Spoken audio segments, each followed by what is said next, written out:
Assalamualaikum warahmatullahi wabarakatuh.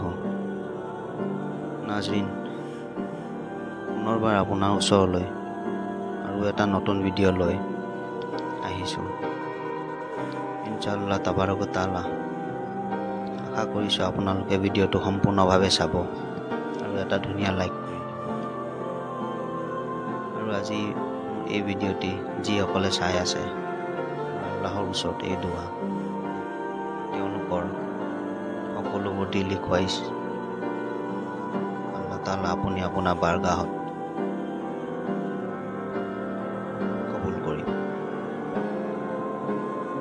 আজি আমি ইছলাম আৰু আল্লাহৰ বিষয়ে জানিম।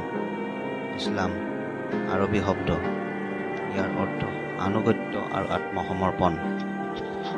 আল্লাহৰ প্ৰতি সম্পূৰ্ণ আনুগত্য আৰু বাধ্যতা স্বীকাৰ কৰাকে ইছলাম ধৰ্ম মানি লোৱা হয়। ইছলাম শব্দৰ আন এটা অৰ্থ হ'ল শান্তি। পৰম কৰোণাময় আল্লাহ তাআলাৰ ওচৰত আত্মসমৰ্পণ আৰু বাধ্যতা স্বীকাৰ কৰিলেহে মানসিক আৰু শাৰীৰিকভাৱে শান্তি লাভ কৰিব পাৰি।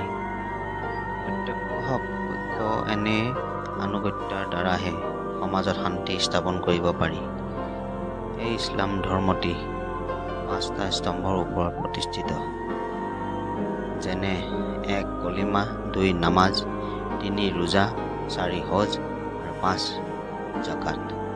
যদি কোনোৱে ইয়াৰ এটা বা এটাৰ আংশিক স্তম্ভ মানিবলৈ অস্বীকাৰ কৰে, তেন্তে ইছলামক অস্বীকাৰ কৰা বুজায়। আসসালামু আলাইকুম, আল্লাহ হাফিজ।